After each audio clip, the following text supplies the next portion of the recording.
Hey guys, so I wanted to show you my pastel setup, and this is basically my studio. I will show you the whole thing from afar. So yeah, this is the cat scratcher, a very necessary thing for the studio, the windows, which are amazing, and you can actually see the Alps on a good day, so here you go. And I still need to finish washing these windows because I literally washed all the house by myself. So since we moved in. For those of you who follow me, you know that we made a huge move from UK to back to Italy. Here are my flowers. This is my awesome sketchbook, which is halfway full, and I will show that to you when it's completely done. Some lessons on drawing, and my flowers, flower water. Flowers. So here I have a little kind of a furniture piece which stores my paper, and yeah, some napkins, aka toilet paper, some wipes here, and I have different papers here all stacked neatly one on top of the other, and also some colored pencils. And here are my pastels that are put aside. I'm using a Rembrandt box. These are the second halves. For example, here are some from Emma Colbert Unison collection. Some Rembrandts, some Conte sticks, everything. In this box, I don't remember what was inside there. I think some other art supplies, and I emptied it and created like a second storage box. And then here's my neat little thingy that I use to shoot the videos. My little container to collect pastel dust. I'll show you actually what there is. So this is the pastel dust that I'm using then to press into my own pastel sticks. This one I use for the shards of pastel or water when I'm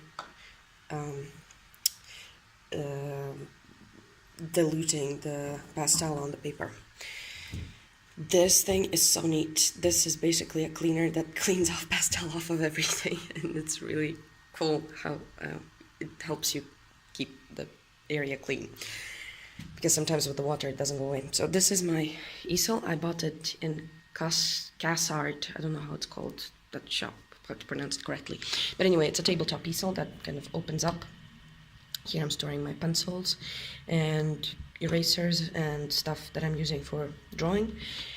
But yeah, mostly I'm using this side where I'm putting the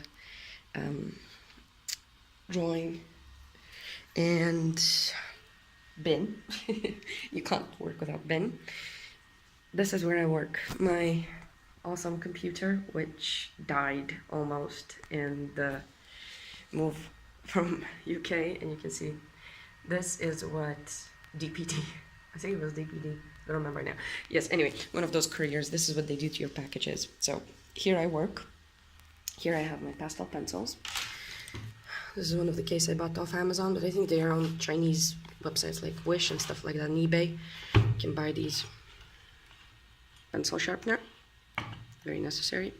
This one's really good for pastel pencils. It's a swordfish. I actually saw that one on Jason Morgan's videos, and I bought it. This is a day lamp, and I would really suggest anyone who doesn't have time to draw during the day and doesn't have daylight lighting when drawing to use one of these, because this gives you the full spectrum light, and you can charge it. It's like a USB charged lamp, so you can see it's very useful. Here I have a thing, like a memory thing for myself. These are the colors of the Sennelier set that I bought. So yay, I bought a 120 set color wheel, so I can easily see all the color relations. Water. I always need drinking water. And here is the most interesting part. So this is my pastel collection. And you can see that I have everything sorted here. So these are the yellows, and I go from the light yellows here into darker yellows, and here I have all the browns that have a yellowish or reddish tint to them.